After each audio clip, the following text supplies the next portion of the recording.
উনার নাম হলো যায়েদ ইবনে আব্দে রাব্বিহি। যায়েদ ইবনে আব্দে রাব্বিহি উনি যখন শুনছেন আল্লাহর নবী পৃথিবী থেকে বিদায় হয়ে গেছেন, উনি এক বাগানের মধ্যে ছিলেন, তখন উনার সাথে সাথে আল্লাহর দরবারে দোয়া করা শুরু করে দিয়েছেন। আল্লাহুম্মা যুহাব বসারি, আল্লাহুম্মা যুহাব বসারি হাত্তা লা আরা বাদা হাবিবি আহাদা।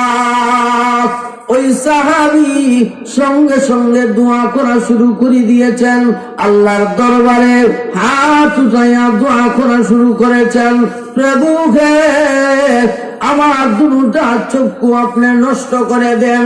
কারণ হলো আমি যেই চক্ষু দিয়া আল্লাহর নবীকে দেখেছি, এখন ওই চক্ষু থাকবে কিন্তু নবীজি নাই, নবীকে আর ওই চোখ দিয়া দেখতে পারবো না।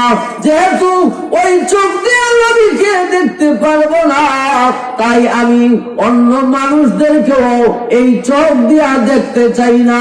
প্রভুকে দয়া করে তুমি আমার দুটা চক্ষু নষ্ট করে দাও, কারণ যেই চক্ষু দিয়া নবীজিকে দেখেছি ওই চক্ষু দিয়া অন্য মানুষ দেখবো কিন্তু নবী দেখতে পারবো না, এটা আমি বরদাস্ত করতে পারবো না। আল্লাহ সঙ্গে সঙ্গে দেখা গেল উনি দোয়া করেছেন, আল্লাহ আমার দুটা চোখ নষ্ট করে দাও।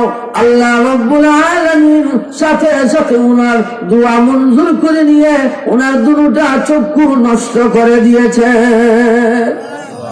কেমন ভালোবাসা ছিল রসুলের প্রতি, যে আমার চোখ দিয়া যেহেতু নবীরে দেখছি, এখন আর নবী দেখতে পারবো না, তাহলে এই চোখ দিয়ে আর কিতা করতাম, এই চোখ আমার দরকার নাই। নবীরে যদি দেখতে পারি না চোখ দিয়া, এই চক্ষু আর রাইখা লাভ নাই।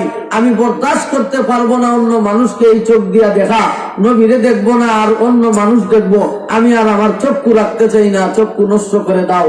আল্লাহ সাথে সাথে দুনুরা চক্ষু নষ্ট করে দিয়েছেন।